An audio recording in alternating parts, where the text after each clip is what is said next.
আচ্ছা, আগের দিন আমরা মানে আগের ভিডিওটাতে তোমাদের হচ্ছে নিউরন সম্পর্কে পড়িয়েছিলাম, তাই তো? তো তোমাদের বলেছিলাম যে নিউরনের কিছু গুরুত্বপূর্ণ অংশ রয়েছে, সেগুলোর কাজ তোমাদের পড়তে হবে। ঠিক আছে? সেই কাজগুলো এখন তোমাদের বলবো।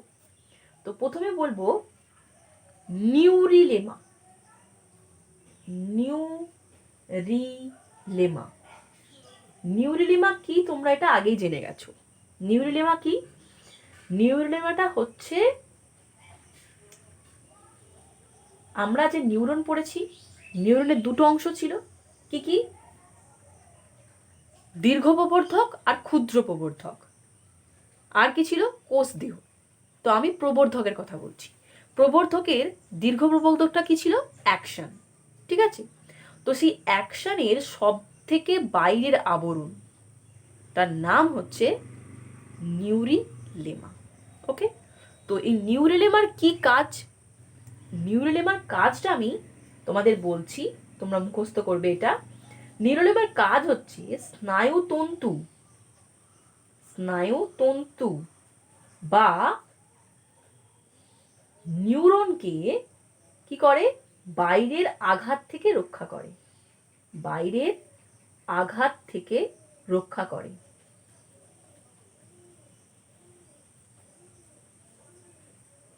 আর কি করে? এটা স্নায়ু তন্তুকে পুষ্টি সরবরাহ করে। পুষ্টি সরবরাহ করে। আর কি করে? ধ্বংসপ্রাপ্ত অংশকে পুনর্নির্মাণ করে। স্নায়ুতন্তুর ধ্বংসপ্রাপ্ত অংশের পুনর্নির্মাণ করে। মানে স্নায়ুতন্তুর যে জায়গাটা ক্ষতিগ্রস্ত হয়েছে সেইগুলোকে পুনর্নির্মাণ করে। তারা আমরা আগের দিন যেটা পড়েছিলাম যে অ্যাকশনের সব 3টে আবরণী থাকে, পড়েছিলাম তো।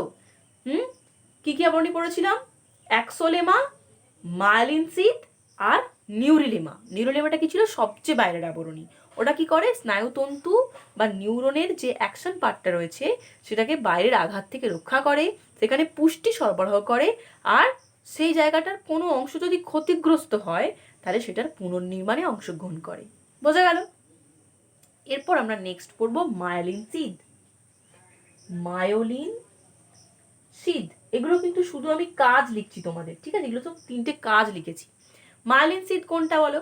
মায়োলিন সিদ হচ্ছে অ্যাক্সোলেমার পরবর্তী যে আবরণ ছিল। অ্যাকশনের বাইরের প্রথম আবরণটার নাম হচ্ছে অ্যাক্সোলেমা, তার পরের আবরণটার নাম কি ছিল? মায়োলিন সিদ। তো সেই মায়োলিন সিদের কি কাজ পড়বো? মায়োলিন সিদের কাজ কি? মায়োলিন সিদের কাজ হচ্ছে অ্যাক্সোপ্লাজমকে, যেহেতু এটা অ্যাক্সোপ্লাজমের বাইরের আবরণ বা অ্যাক্সোলেমার বাইরের আবরণ। অ্যাক্সোপ্লাজম কোনটা? অ্যাক্সনের ভেতরের যে সাইটোপ্লাজম সেটা কি বলা হয়? অ্যাক্সোপ্লাজম। তো এই মায়োলিন সিদ কি করে? অ্যাক্সোপ্লাজমকে রক্ষা করে। অ্যাক্সোপ্লাজমকে রক্ষা করে। আর কি করে? পুষ্টি দ্রব্য সরবরাহ করে। পুষ্টি দ্রব্য সরবরাহ করে। আর কি করে? আর হচ্ছে র্যানভিয়ারের যে পর্ব তোমরা পড়েছিলে, যেখানে নিউরিলেমা স্থানে স্থানে বিচ্ছিন্ন হয়, ঠিক আছে? তো সেই যে র্যানভিয়ারের পর্ব আছে, র্যানভিয়ারের পর্ব মধ্যে দ্রুত উদ্দীপনা পরিবহনে সাহায্য করে। র্যানভিয়ারের পর্বে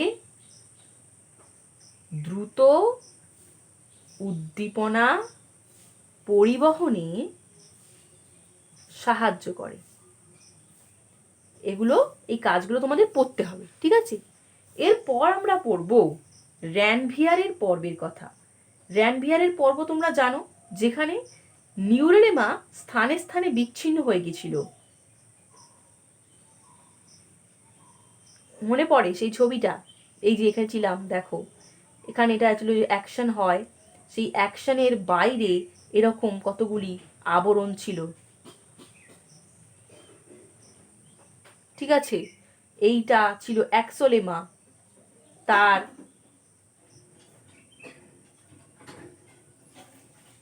এখানে ছিল সোয়ান কোষ, এটা ছিল মায়ালিন আবরণী, তারপর এটা ছিল কি নিউরিলেমা। তার মানে এটা হচ্ছে নিউরিলেমা, এটা হচ্ছে মায়ালিন সিদ, আর এটা হচ্ছে ভেতরেরটা হচ্ছে কি অ্যাক্সোলেমা, তাই তো। আর এইটার সঙ্গে এইরকম ভাবে একটা জিনিস ছিল, মনে পড়ছে কিনা জানি না, তোমাদের পড়লে অবশ্যই মনে থাকবে। তো এই জায়গাটাকে আমরা বলছি র্যানভিয়ারের পর্ব, ঠিক আছে। এই এখানটা বিচ্ছিন্ন হয়ে গেছে নিউরিলেমা, এটা তো এই নিউরিলেমা দুটো বিচ্ছিন্ন হয়ে গেছে এটার দ্বারা, এটাকে আমরা কি বলছি র্যানভিয়ারের পর্ব। তো সেই র্যানভিয়ারের পর্বের কি কাজ? র্যানভিয়ারের পর্বের কাজ হচ্ছে উদ্দীপনা পরিবহন করা। কি ব্যাপারটা? ব্যাপারটা তোমাদের এরকম বলতে হবে যে এখানে যে উদ্দীপনাটা আছে না, এই যে এখান থেকে এখানে যে উদ্দীপনাটা, এটা লাফিয়ে লাফিয়ে যায়, এখান থেকে এখানে লাফিয়ে লাফিয়ে উদ্দীপনাটা যায় এই র্যানভিয়ারের পর্বের মাধ্যমে। মানে তোমরা এটা বলতেই পারো যে র্যানভিয়ারের পর্বের মাধ্যমে স্নায়ু উদ্দীপনাটা কি হয়, মানে স্নায়ু উদ্দীপনার যে গতিটা আরো দ্রুত হয়ে যায়, এবং এটা লাফিয়ে লাফিয়ে উদ্দীপনাটা একটা র্যানভিয়ারের পর্ব থেকে অন্য একটা র্যানভিয়ারের পর্বের মাধ্যমে যায়। তাহলে কি বলবে? র্যানভিয়ারের পর্বের মাধ্যমে উদ্দীপনাটা আরো দ্রুত হয় এবং এই উদ্দীপনাটা লাফিয়ে লাফিয়ে একটি পর্ব থেকে আরেকটি পর্বে চলে যায়। এটাই হচ্ছে র্যানভিয়ারের পর্বের কাজ, ঠিক আছে। আচ্ছা, তো তোমাদের এরপরে কি বলছি দেখো, স্নায়ুতন্ত্র যেটা, সেই স্নায়ুতন্ত্রটা মেনলি তিনটি অংশ নিয়ে গঠিত হয়, যেটা তোমরা আগের দিন পড়েছিলে। এটা কি ছিল? নিউরন। নিউরন থাকে স্নায়ুতন্ত্রের মধ্যে। আর কি থাকে? নিউরোগ্লিয়া থাকে। নিউরোগ্লিয়া। আর কি থাকে? স্নায়ু। এই তিনটে জিনিস নিয়ে তোমার স্নায়ুতন্ত্র গঠিত হয়, ঠিক আছে। এবার অনেকগুলো নিউরন নিয়েই কিন্তু স্নায়ু তৈরি হয়, ঠিক আছে। তো এই নিউরোগ্লিয়াটা কি সেটা সম্বন্ধে এখন একটু পড়বো। নিউরোগ্লিয়াটা কি? নিউরোগ্লিয়াটা হচ্ছে স্নায়ুতন্ত্রের ধারক কোষ। অর্থাৎ এই নিউরোগ্লিয়াটা শুধুমাত্র স্নায়ুতন্ত্রের মধ্যে থাকা যে স্নায়ু কোষ, মানে যে নিউরন, সেই নিউরনগুলোকে ধারণ করতে সাহায্য করে। নিউরোগ্লিয়া এই নিউরন বা স্নায়ু কোষগুলোকে ধারণ করে, ঠিক আছে। তাদের প্রতিরক্ষায় সাহায্য করে, মায়েলিন আবরণী সৃষ্টিতে সাহায্য করে। এটাই হচ্ছে নিউরোগ্লিয়ার কাজ। কি বললাম? অনেকগুলো স্নায়ু কোষ বা নিউরন নিয়ে তৈরি হয় স্নায়ু, ঠিক আছে। এবার আমি কি বললাম? নিউরোগ্লিয়া কি? নিউরোগ্লিয়া হচ্ছে কি নিউরন বা স্নায়ু কোষ, সেই নিউরন বা স্নায়ু কোষকে ধারণ করে হচ্ছে নিউরোগ্লিয়া। তো এই নিউরনকে কি করে ওরা? ওই নিউরনের প্রতিরক্ষায় সাহায্য করে।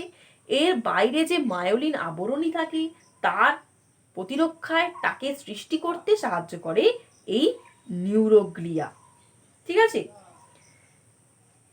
আর কি করে? এটা হচ্ছে এগুলোর মধ্যে, এই নিউরোগ্লিয়ার মধ্যে কিছু ফ্যাগোসাইটোসিস কোষ থাকে। ফ্যাগোসাইটোসিস কোষ মানে কি?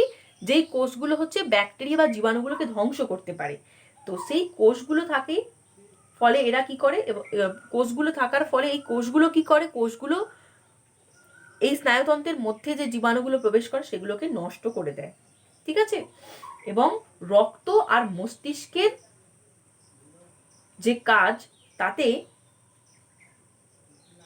বাধা সৃষ্টি করে স্নায়ুতন্ত্রকে রক্ষা করে। মানে কোনো জীবাণু বা ভাইরাস যদি শরীরের ভেতর ঢুকে যায়, তখন এই নিউরোগ্লিয়া কি করে, মধ্যে যে ফ্যাগোসাইটিক কোষগুলো থাকে তারা ওই রক্ত আর মস্তিষ্কের কাজে, যে মানে তারা যদি রক্ত আর মস্তিষ্কে কোনো কাজ সৃষ্টি করে, তাই তাদের কাজের ওখানে বাধা সৃষ্টি করে ওরা, ঠিক আছে। আচ্ছা, এরপর আমরা পড়বো নিউরন সম্পর্কে। নিউরনের প্রকারভেদ সম্পর্কে পড়বো। আসলে নিউরনকে মোটামুটি তিনটি ভাগে ভাগ করা যায়। কি কি? সংজ্ঞাবাহ নিউরন, সংজ্ঞাবাহ বা সেন্সারি নিউরন ইংরেজিতে বলা হয়, এরপরে হচ্ছে আজ্ঞাবাহ বা মোটর নিউরন বলা হয় ইংরেজিতে। আর একটা হচ্ছে সহযোগী নিউরন বা অ্যাডজাস্টার নিউরন। সংজ্ঞাবাহ নিউরনটা কি?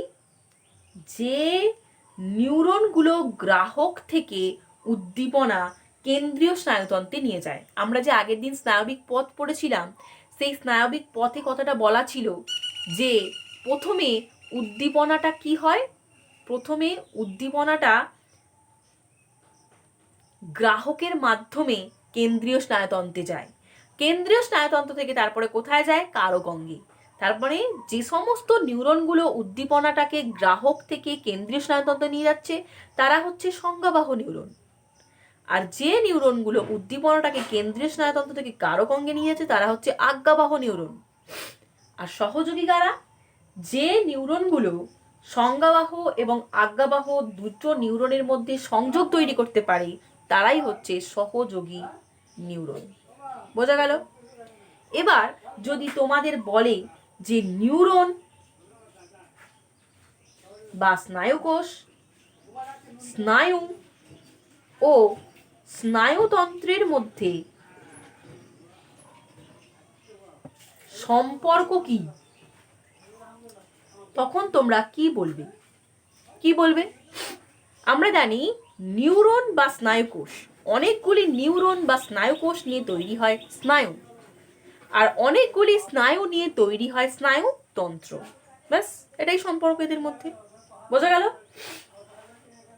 এবার আমরা পড়ব স্নায়ুর প্রকারভেদ।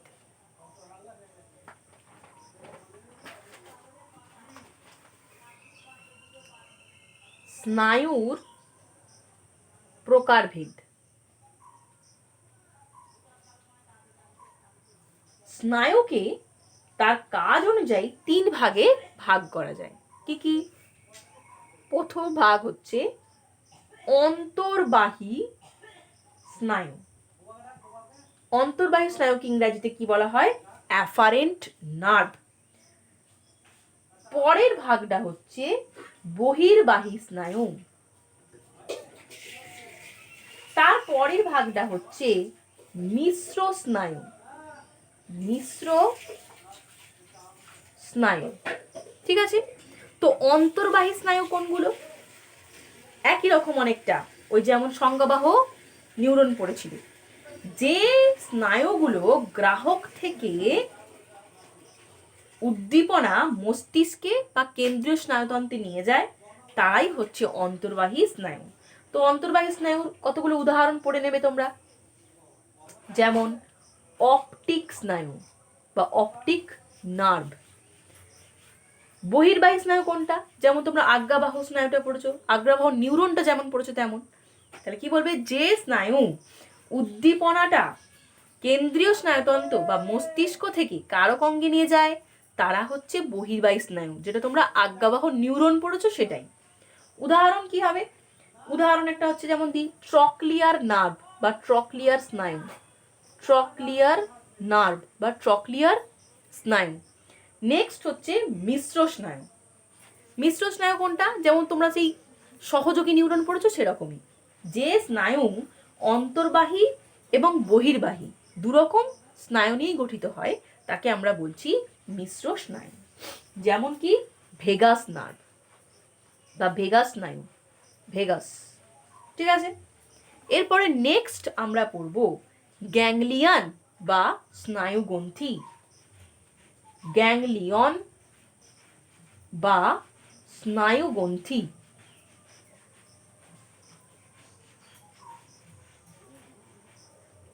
তো গ্যাংলিয়ন বা স্নায়ুগ্রন্থি আমরা কাকে বলবো? গ্যাংলিয়ন। গ্যাংলিয়ন বা স্নায়ুগ্রন্থি বলতে কি বুঝি দেখো।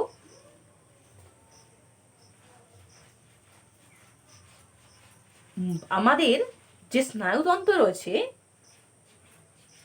সেই স্নায়ুতন্ত্রের অন্তর্গত যে স্নায়ুগুলো রয়েছে সেই স্নায়ুর মধ্যে যে নিউরন কোষগুলো থাকে সেই কোষগুলো কতগুলো যোগকলা দিয়ে আবৃত হয়ে একটা গ্রন্থি তৈরি করে। ঠিক আছে? সেটা কি বলা হয়? স্নায়ুগ্রন্থি। কি বললাম? আমাদের যে স্নায়ুতন্ত্রের অন্তর্গত যে স্নায়ুগুলো রয়েছে, সেই স্নায়ুর সঙ্গে যে নিউরনগুলো থাকে, সেই নিউরনের মধ্যে যে কোষ দেহ থাকে, ঠিক আছে, সেই কোষ দেহটা যোগ কলা দ্বারা আবৃত হয়ে গিয়ে একটা গ্রন্থি তৈরি করে। সেই গ্রন্থিটাকে আমরা কি বলি? স্নায়ুগ্রন্থি। ঠিক আছে, তো এই স্নায়ুগ্রন্থির কি কাজ আছে? স্নায়ুগ্রন্থির কাজ হচ্ছে, এরা গ্রাসনালী আমাদের গলায় থাকে, গলবিলের পরেই গ্রাসনালী থাকে। গ্রাসনালী, তারপরে হচ্ছে আমাদের যে পাচক গ্রন্থিগুলো রয়েছে, অশ্রুগ্রন্থি রয়েছে, এগুলোর কাজকে নিয়ন্ত্রণ করে। ঠিক আছে, আর অমেরুদণ্ডী যে সমস্ত প্রাণীরা হয়, তাদের ক্ষেত্রে এই স্নায়ুগ্রন্থি বা গ্যাংলিয়নটা থেকে স্নায়বিক হরমোন খরিত হয়। স্নায়বিক হরমোন। ঠিক আছে, নেক্সট আমরা পড়ব স্নায়ু সন্নিধি। স্নায়ু সন্নিধি, এটা খুব ইম্পর্টেন্ট, ভালো করে পড়বে। স্নায়ু সন্নিধি বা সাইন্যাপস। তো সাইন্যাপস আমরা কাকে বলবো, বা স্নায়ু সন্নিধি কাকে বলবো? না, দুটি স্নায়ুকোষের মধ্যে যে সংযোগ স্থল থাকে, ধরো একটা নিউরন,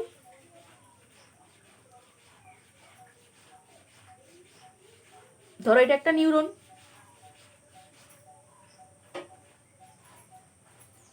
একটা নিউরন শেষ হচ্ছে, আর একটা নিউরন এখানে শুরু হচ্ছে। তো এই দুটো নিউরনের যে সংযোগস্থল, সেটা কি আমরা বলছি? স্নায়ু সন্নিধি বা সাইন্যাপস। কি হয় এখানে? এই স্নায়ু সন্নিধিটার মাধ্যমে একটা নিউরন থেকে বৈদ্যুতিক উদ্দীপনা পরবর্তী নিউরনে আসে। ঠিক আছে, এটা কোথায় অবস্থান করে? এটা হচ্ছে একটা নিউরন, এটা একটা নিউরন, সেই নিউরনের যে প্রান্তীয় নব তার পরে, এবং অপর একটা নিউরনের যে ডেন্ড্রন অংশ আছে বা কোষদেহ অংশ আছে তার মাঝখানে, মানে আমি যেটা দেখিয়েছি তোমাকে, একটা নিউরন শেষ আর একটা নিউরন শুরু, তার মাঝখানে যেটা থাকে সেটা কি বলা হচ্ছে? স্নায়ু সন্নিধি। এটা তাহলে কি কাজ করে? বৈদ্যুতিক উদ্দীপনা একটা নিউরন থেকে আর একটা নিউরনে প্রেরণ করে। ঠিক আছে, এবার আমরা পড়ব স্নায়ুতন্ত্রের প্রকারভেদ। স্নায়ুতন্ত্রের প্রকারভেদ, তাহলে আমরা এখান থেকে কি কি পড়লাম? অবস্থানও পড়লাম, কাজও পড়লাম, এই দুটোই পড়বে কিন্তু। ঠিক আছে, এরপর সংজ্ঞা, কাজ, অবস্থান, তিনটিই পড়বে। এবার দেখো স্নায়ুতন্ত্রের প্রকারভেদ। স্নায়ুতন্ত্রের প্রকারভেদ মানে স্নায়ুতন্ত্রকে কটি ভাগে ভাগ করা যায়? তিনটি ভাগে ভাগ করা যায়। ঠিক আছে, কি কি? কেন্দ্রীয় স্নায়ুতন্ত্র, তারপরে হচ্ছে প্রান্তীয় স্নায়ুতন্ত্র,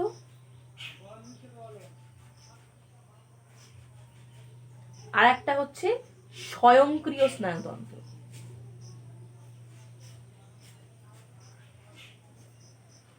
কেন্দ্রীয় স্নায়ুতন্ত্র কি কি নিয়ে গঠিত হয়? এটা হচ্ছে মস্তিষ্ক আর সুষুম্না কাণ্ড নিয়ে গঠিত হয়।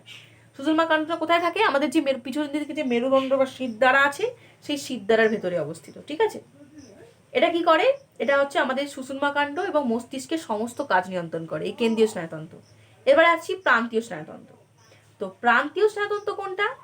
এটা হচ্ছে কেন্দ্রীয় স্নায়ুতন্ত্র থেকে যে স্নায়ুগুলো সংজ্ঞাবাহ উদ্দীপনা প্রেরণ করছে এবং সেখান থেকে আজ্ঞাবাহ উদ্দীপনাগুলো বহন করার জন্য বিভিন্ন অংশে নিয়ে আসছে, তারা এখানে প্রান্তীয় স্নায়ুতন্ত্রের কাজ করছে।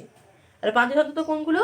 যারা কেন্দ্রীয় স্নায়ুতন্ত্র থেকে সংজ্ঞাবাহ উদ্দীপনাটা প্রেরণ করছে আর কি, হ্যাঁ, এবং সেখান থেকে আজ্ঞাবাহ উদ্দীপনাটা বহন করে দেহের বিভিন্ন অংশে নিয়ে যাচ্ছে, সেইটা হচ্ছে প্রান্তীয় স্নায়ুতন্ত্রের কাজ। কেন্দ্রীয় স্নায়ুতন্ত্র হচ্ছে শুধুমাত্র মস্তিষ্ক সুষুম্না কাণ্ড, আর মস্তিষ্ক আর সুষুম্না কাণ্ডের যে কাজটা, সেটা তো আবার একজনকে শরীরের বিভিন্ন অংশে নিয়ে যেতে হচ্ছে, সেই উদ্দীপনাটা, সংজ্ঞাবাহ উদ্দীপনা, আজ্ঞাবাহ উদ্দীপনাটা, সেটা যারা নিয়ে যাচ্ছে তারা হচ্ছে প্রান্তীয় স্নায়ুতন্ত্র। ঠিক আছে, তো এই প্রান্তীয় স্নায়ুতন্ত্র কি কি নিয়ে গঠিত? এটা হচ্ছে মস্তিষ্কের সঙ্গে যুক্ত 12 জোড়া করোটি স্নায়ু থাকে এর মধ্যে, আর 31 জোড়া সুষুম্না স্নায়ু থাকে। 12 জোড়া করোটি স্নায়ু আর 31 জোড়া সুষুম্না স্নায়ু। এই সবকটা স্নায়ু নিয়ে এই প্রান্তীয় স্নায়ুতন্ত্রটা তৈরি হয়েছে। ঠিক আছে, এরপরে আছে দেখো স্বয়ংক্রিয়। স্বয়ংক্রিয়টা কি? স্নায়ুতন্ত্রের অন্তর্গত যে সমস্ত স্নায়ু আমাদের শরীরের ভেতরে যে আন্তর্যন্ত্র রয়েছে, যেমন যেমন ধরো হৃৎপিণ্ড, তারপরে যেমন ধরো বৃক্ক বা কিডনি, হ্যাঁ, যেমন ধরো ফুসফুস, এই সমস্ত আন্তর্যন্ত্রগুলোকে আমাদের শরীরের ভেতরে থাকা গ্রন্থি, যেমন ধরো থাইরয়েড গ্রন্থি, শুক্রাশয় গ্রন্থি, এই সমস্ত গ্রন্থি, এবং শরীরের ভেতরে যে অনৈচ্ছিক পেশি, যে পেশিগুলো আমাদের ইচ্ছা ছাড়াই চলাচল করে, যেমন চোখের পেশি, মাথার মধ্যে থাকা পেশি, ওই পেশিগুলোর কার্যকারিতা নিয়ন্ত্রণ করে, তাদেরকে বলা হয় স্বয়ংক্রিয় স্নায়ুতন্ত্র। তো এদের কাজ কি? দেহের বিভিন্ন যন্ত্র, গ্রন্থি, পেশি, এগুলোর কার্যকারিতাকে বজায় রাখা। ঠিক আছে, পরের দিন আমরা মস্তিষ্ক আর সুষুম্না কাণ্ড সম্পর্কে একটু ডিটেলসে পড়বো, মানে মস্তিষ্কের কটা অংশ আছে না আছে এগুলো আমরা পরের দিন পড়বো। আজকে এতটুকুই থাক।